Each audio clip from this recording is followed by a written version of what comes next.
Just a note that this podcast may touch on difficult themes and include some challenging conversations, so please take care when listening. This is The Widow Diaries, a podcast that holds space for the often unspoken stories of grief, love and life after loss as a young widow. I'm Caroline Winter, and like so many, I've been on this journey. So come with me each episode and hear from others who've also walked the winding path of widowhood in their own way. The Widow Diaries, for First Light Widowed support, where no story is the same and every story matters.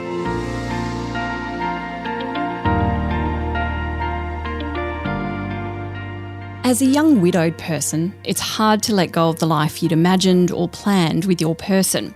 All those conversations about having a family, about travelling the world and retirement, about growing old together, well, it's like you just got started and didn't get to finish, or sometimes even get halfway through. And if you chose not to have children, like Richard and I did, or you didn't have the chance to have children together, you go from being the two of you to just one in an instant. That family unit just disappears. But what if that yearning to be more than one without your person is so strong you just can't ignore it? Well, that's part of Leslie Carr's story, who married at 25 but tragically lost her husband James just a year later. In the years that followed, she navigated grief, dating, and eventually made the incredibly brave and empowering decision to become a solo mother by choice. Well, Lauren, thank you so much for being here. Thank you for having me. Let's start by going back to the beginning. It's always a good place to start. Tell us a bit about James, how you met and what life was like in that first year of marriage. Yeah. So I met James in 2007, just randomly at the pub at the Pig and Whistle in Indooroopilly. And yeah, we spent the afternoon and then the evening chatting, and he asked for my number and he called, and then that's just where our love story began. We were married in 2010, and we had a year and a half of marriage together. And it was a tough year because James had some difficulties puts it very mildly. He had some problems with his mental health, major problems with his mental health. So it was a tricky first year of marriage. And yeah, it saddens me that was our only time together married. But we were together just shy of 5 years. Wow.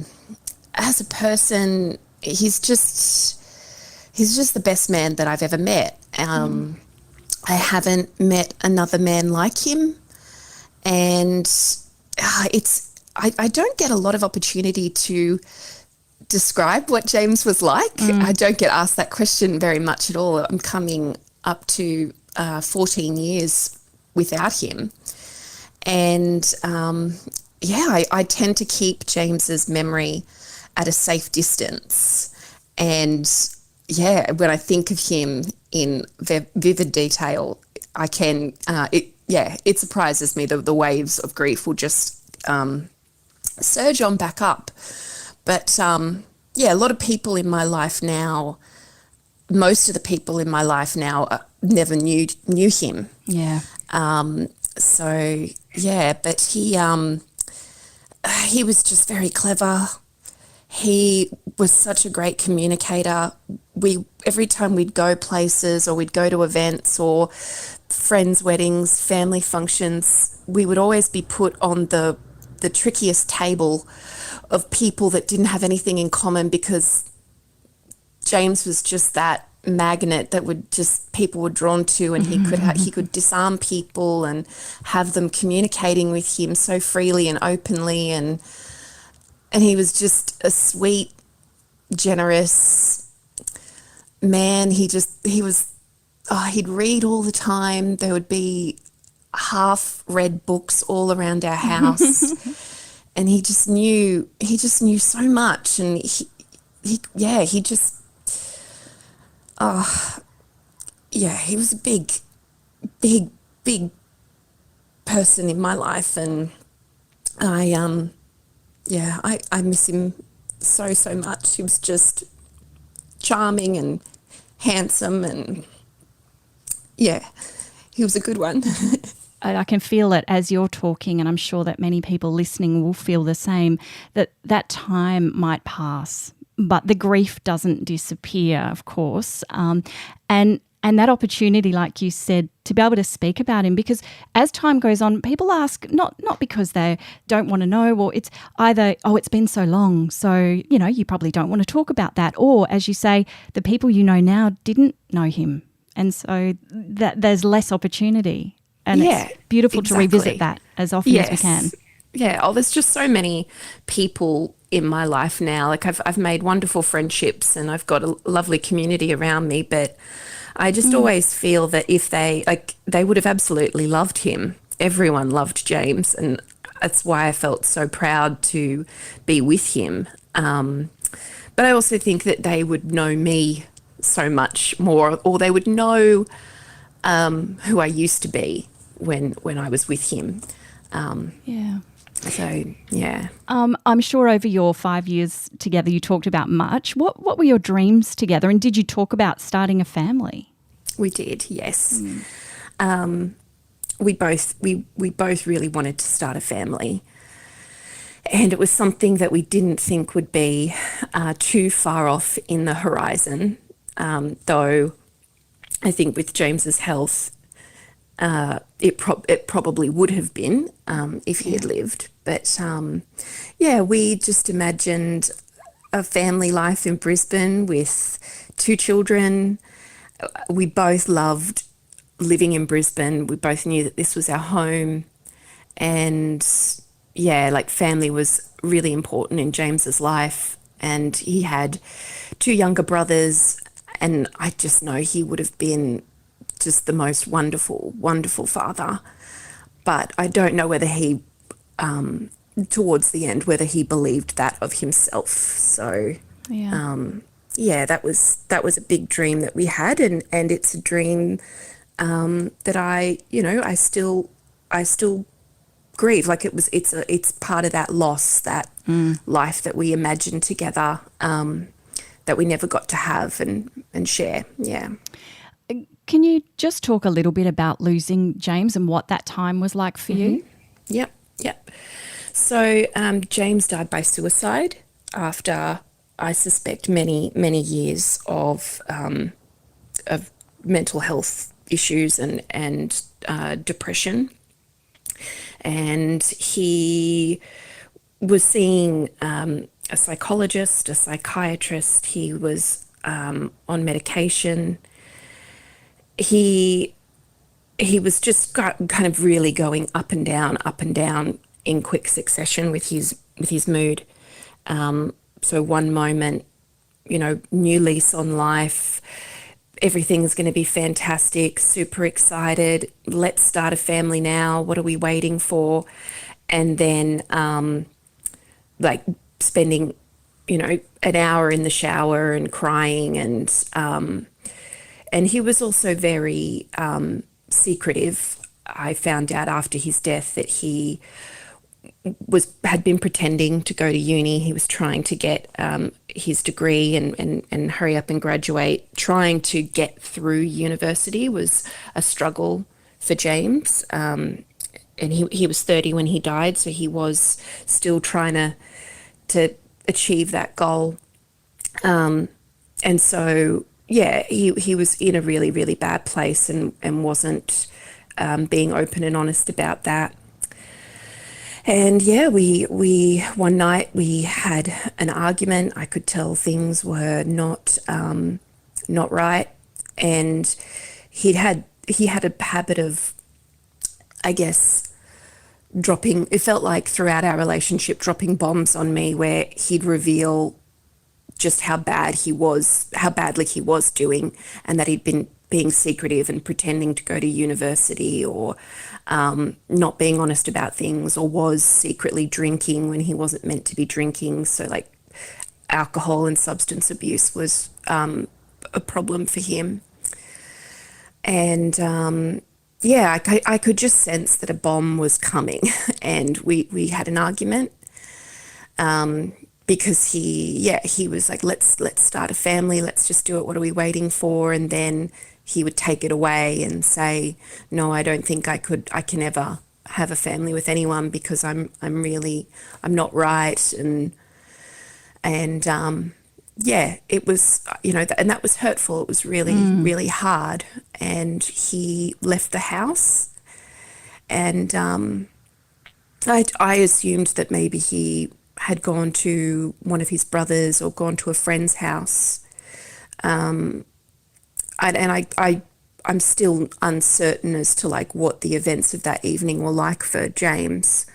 But I do know he was found the next morning in a park near where his family lived, and some early morning joggers found him, and then the police were on my doorstep the next morning, early in the morning, to tell me.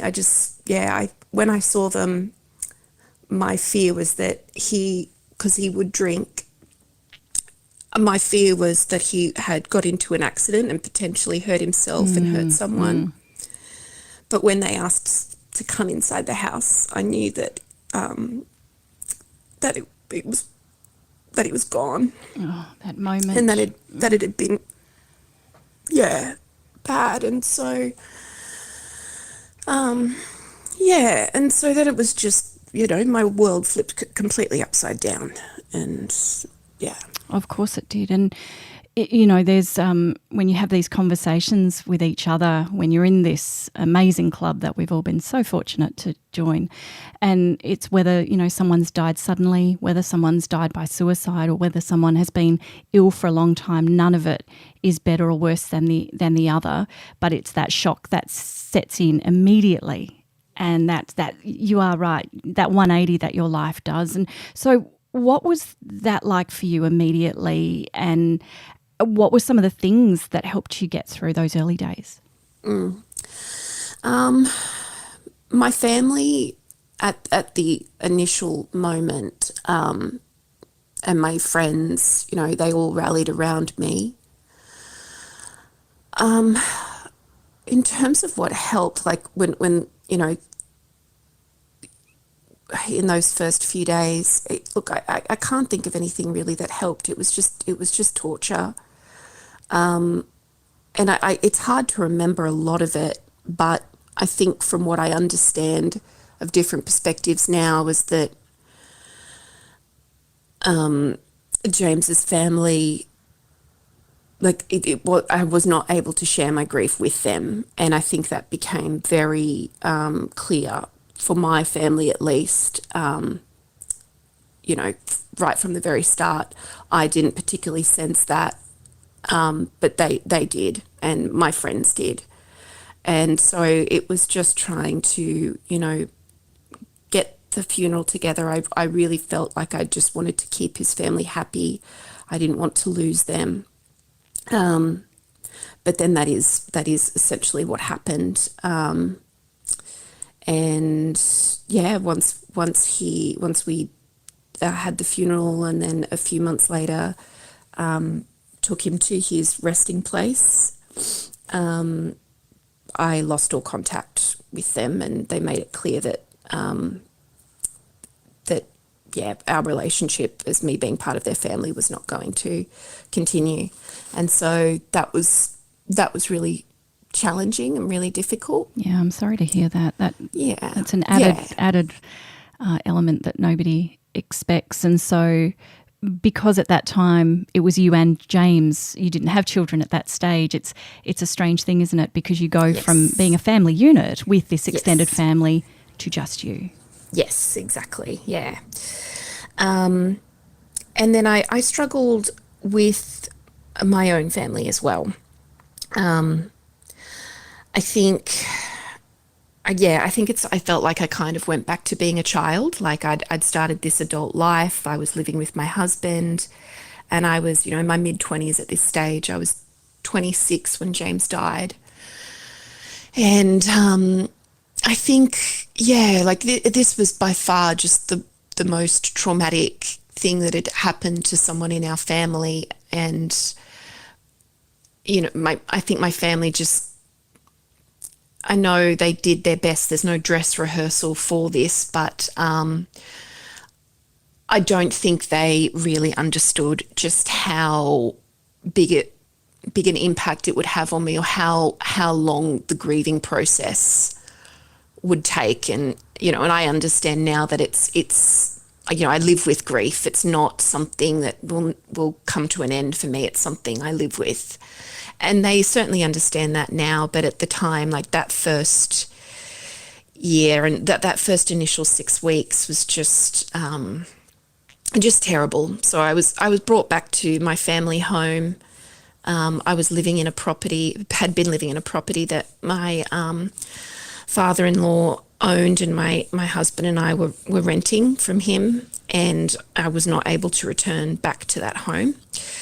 So, I essentially just came straight back to Brisbane. My family were living on the north coast of New South Wales at the time, and I was staying between my sister's couch and my dear friend Toby's guest bedroom.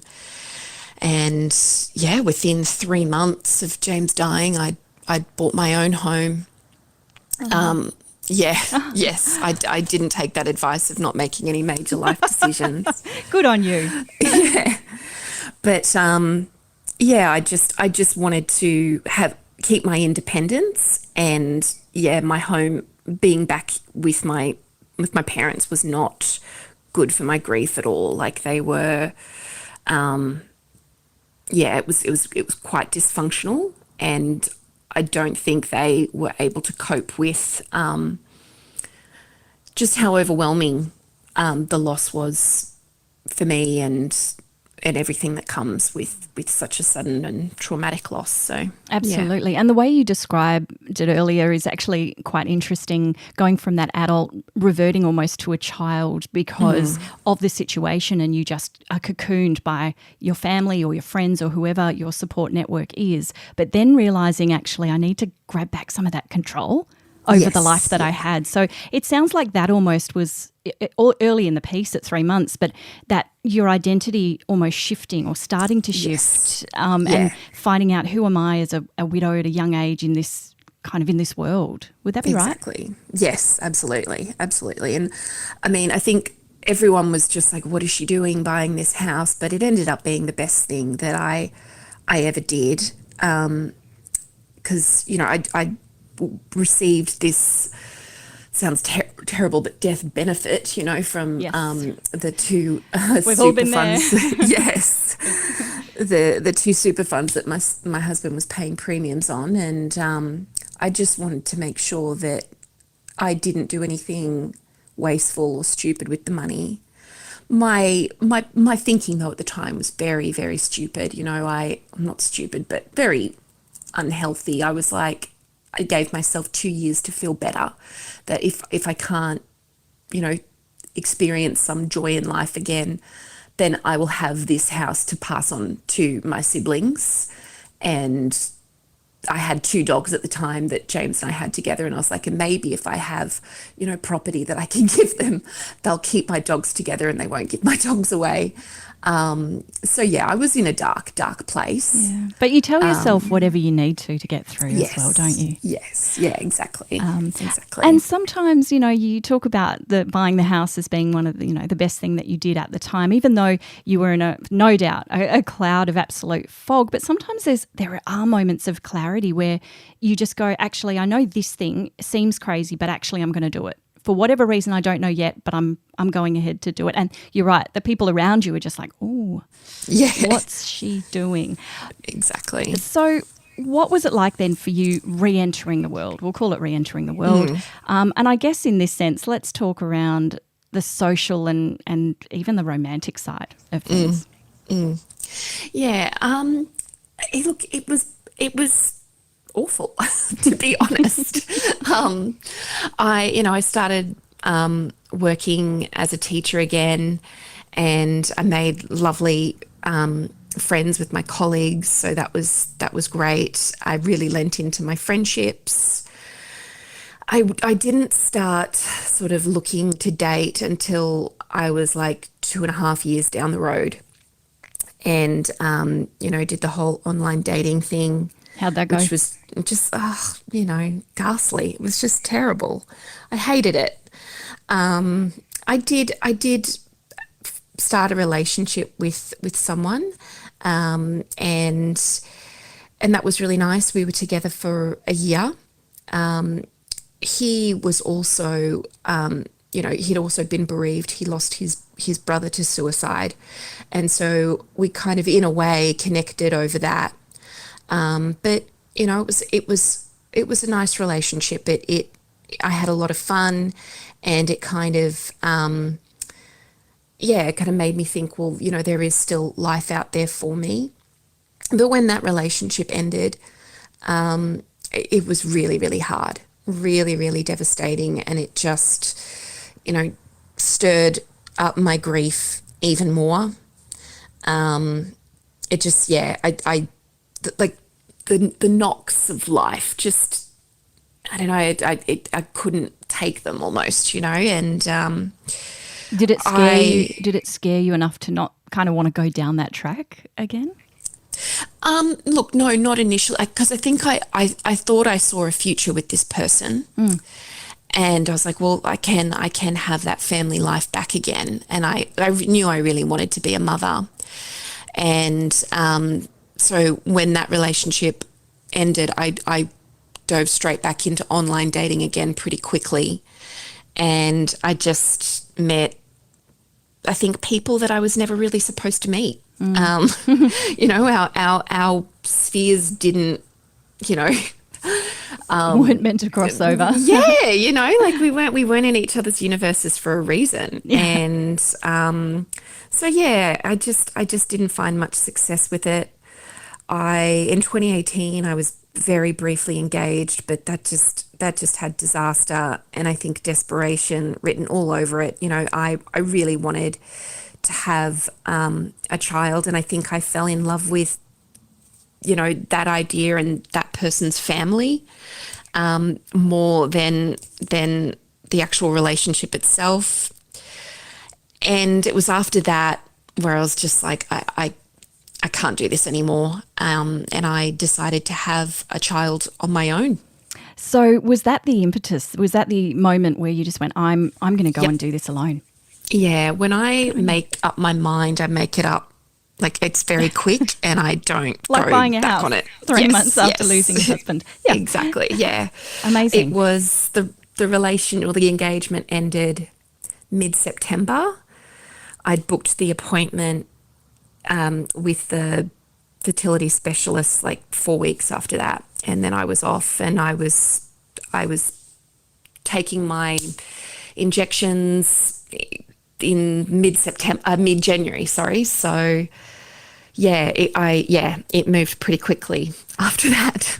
Well, it sounds like that might have been the moment that you realised that you were starting to feel like yourself, or at least Yes. yourself, your new self on the other side.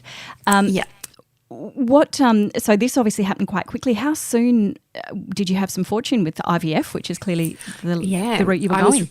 I was really, really lucky. I did one round, and thankfully I had my son through that round of IVF, and and I knew I would be one and done, because just looking at my life and my lifestyle, I just I didn't want to be the you can't have that mum, or you can't, no to everything mum. I just knew I'd be able to give one child a good life, and I could manage that on my own, because I just knew that living with a man and having that kind of traditional family was not something I was ever going to be able to feel safe or trust in.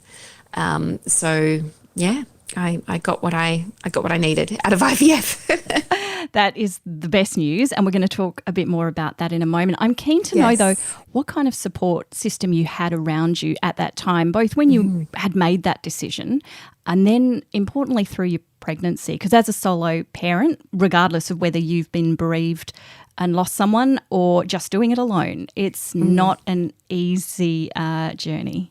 Yeah. Look, I think all my friends were pretty much relieved that I'd come to that point. I think they saw the relationship that I'd just come out of.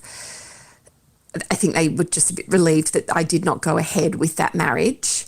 And I think they just knew she's ready to do this on her own, and were just relieved for me. So I had a lot of friends in my corner. My work at the time, where I was working, they were very supportive, and my family were just delighted for me and had my back and were like, if you choose to go ahead with this, we will relocate. They had other grandchildren, were all their kids living in Brisbane, and they're like, that would be the impetus for us to make the move to Brisbane so that we can be nearby. So they live 6 minutes away, and my mum especially has been was supportive during my pregnancy. She was there for me when Max came into the world. She cut the cord and did all those things, stayed in hospital with me, stayed with me during COVID because I was a COVID mum. Oh, yes. So it was, I had a lot of support. That's great to hear. And during that pregnancy and that time when you often you'd be sharing it with someone else, you're sharing it with your family. Yeah. But were you, was sort of James sitting there kind of silently on the couch next to you? Yeah, it was hard. There was some very, very lonely, sad times, and I thought a lot about him. Just about the kind of dad that he would have been, and I grieved a lot, for James, like just what James lost for himself. The life that he and all these wonderful experiences that he missed out on. And I ended up having to have an emergency C-section, and it was just before we were about to go into the operating theatre, and, my mum was there, and it was exciting. But I just had this, I just said to my mum, I really wish James was here. Yeah. And she was like, I wish that for you too. And so we had a little cry. Like, he's just always there, like even in beautiful, wonderful, happy moments of my life, he's always there, and I long for him, even when life is wonderful. Absolutely. I still wish he was there. You want to share those things with him. Absolutely. Yeah. Lauren, did becoming a mum bring up new layers of your grief or of your healing? Definitely healing. Maxwell's given me a purpose, and I really enjoy living again. And I think before Maxwell, I was just searching and desperately trying to find something to make me really, really love life again.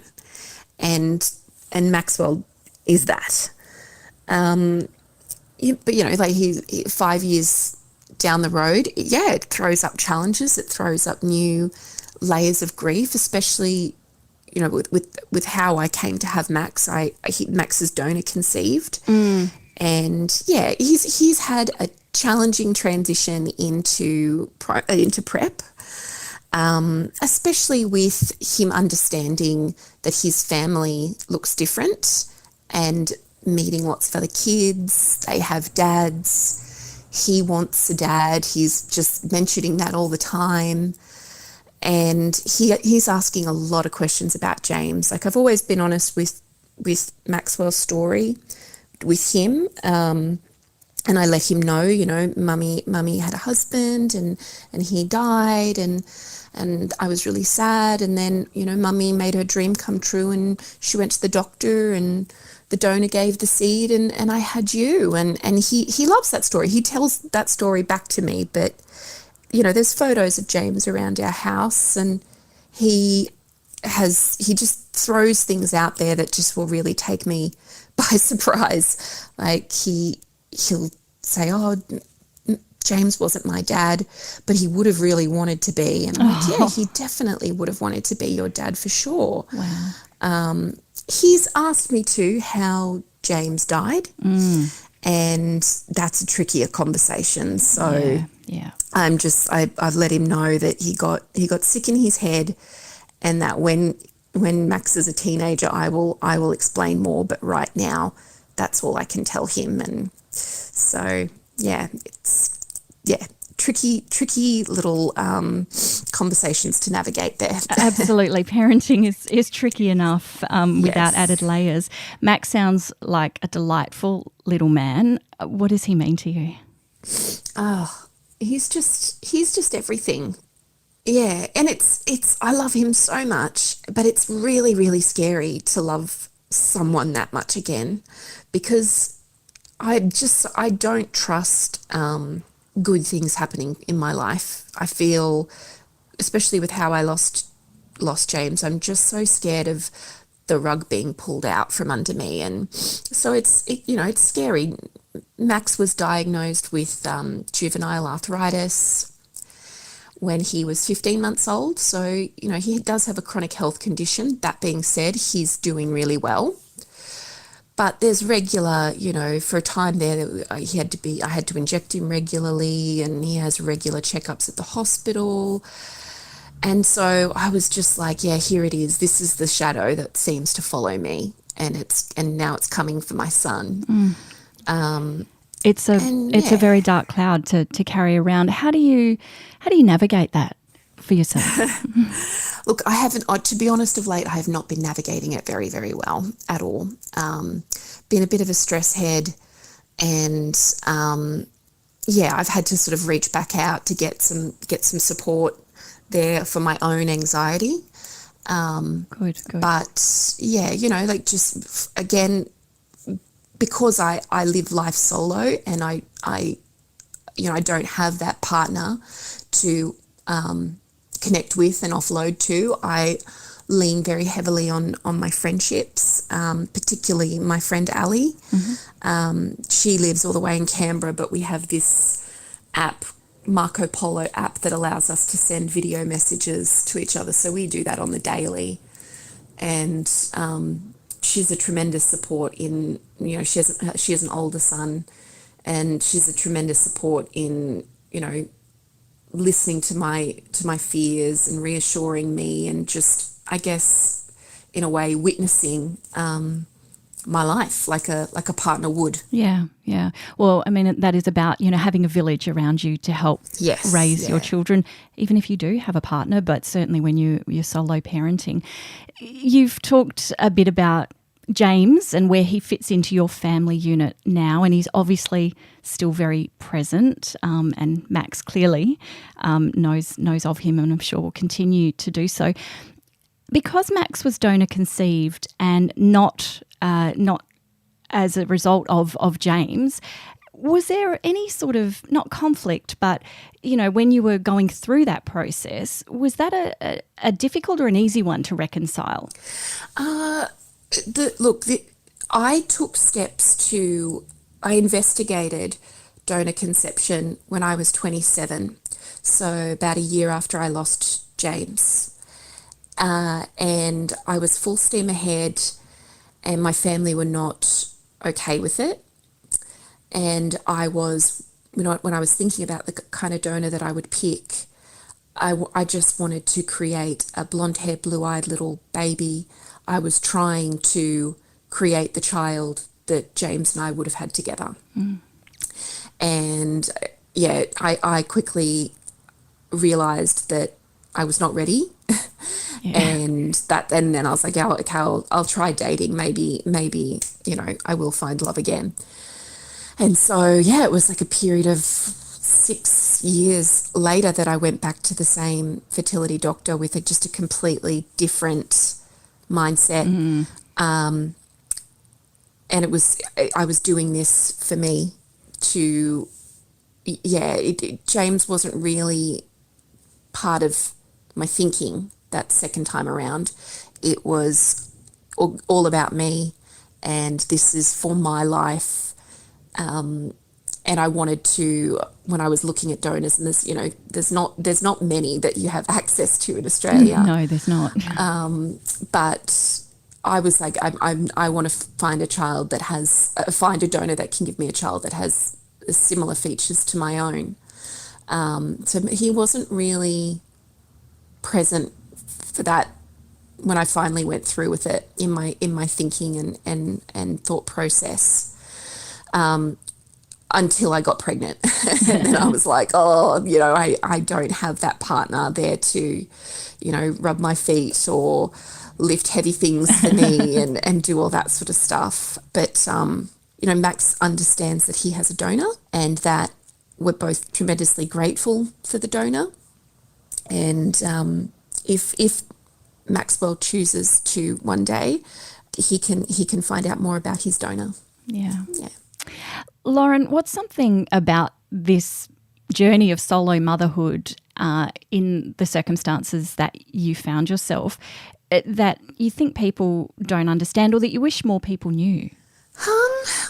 It's like there's pros and cons, I guess. I think one of the pros is just the freedom to parent how you want to parent, and the ability to call all the shots. But then that has, a negative side as well. It's because it does feel all on my shoulders. I feel, worried about the future, worried if something would happen to me. Max doesn't have a second parent. But also planning for his future and, being a one income family. But even just things of having that rough day or getting, as has been happening a lot lately, getting calls from the school because he's misbehaving and there being no one else at home to talk to about it or go, oh gosh, what are we going to do? It's just me. What am I going to do? That's tricky, but it's... I wouldn't change a thing though. Like it's by far the best decision I ever made. Yeah. And if someone listening is facing a crossroads in their own journey or story, what would you want them to know? It sounds bad, but the pain doesn't go away and the sadness doesn't go away. The grief is always with you, but you get used to living with it. You get really, really good at living with it. And over time does its thing and you learn how to carry it and you can still live really well. You can live a lovely, wonderful life with grief, with that sadness, and that's okay. Yeah, it's a part of you. And that's okay, for sure. I'd like to wrap these chats with a few final questions. What's one thing that you like to do to remember James? I don't have a lot of rituals or anything like that, but he's just still a part of my daily life. I still carry his name.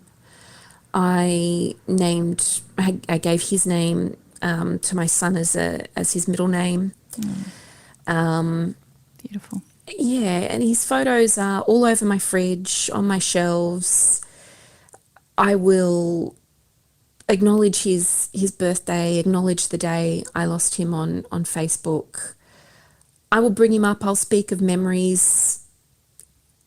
I sometimes sense that some people wish that I wouldn't, but I do. I don't care.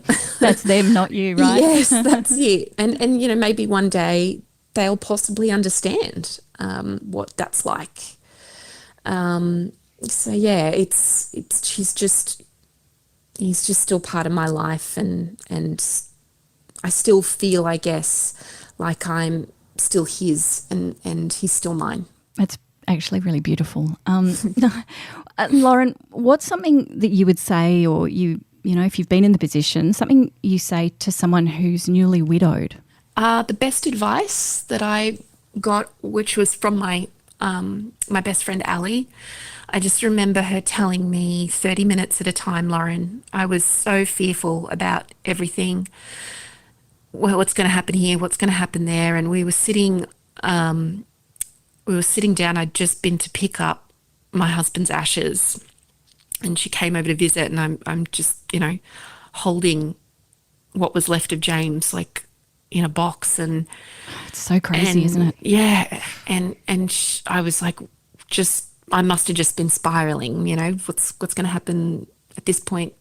She was due to get married in 3 months, and I was like, well, what are we going to do about that? And what am I going to, where am I going to stay? And I don't know if I can do that, go to that wedding. And she was like, you don't need to think that far ahead right now. Just take 30 minutes. Like, what are we going to do for the next 30 minutes?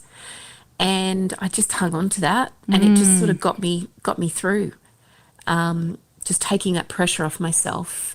And then I found I could just stretch out. Okay, I'm just going to take it one day. Yeah, it just helped a lot. Such great advice, and something I think we can probably apply to every day sometimes when it gets all too much. And just lastly, is there a quote that resonates with you most at this point in your life? The actor Billy Bob Thornton did a interview, and he spoke about losing his brother when he was younger, and just how he spoke of grief. I think any griever who has come across that interview and his words, I think, can relate to it. But he said something along the lines of, there's a melancholy that lives in me that just never goes away. I'm 50% happy and 50% sad at any given moment, and I embrace it because that's what he brought to my life, his particular thing. That's what he meant to me, and that's okay. And I just remember watching that interview, watching him speak of his grief, and no longer feeling like I was letting anyone down, and seeing my grief as just love. It's just love, and love is good. It's not me still having grief for James is not a bad thing. It's just love. That's just what it is. So yeah, anyone's words that's really had an impact on me as a griever would be Billy Bob Thornton. I absolutely love that. Thank you so much, Lauren, for your honesty, your strength, and for letting us into your life and the life of your little man, Max. Yes, May you both go well. Thank you. Thank you. Thank you so much.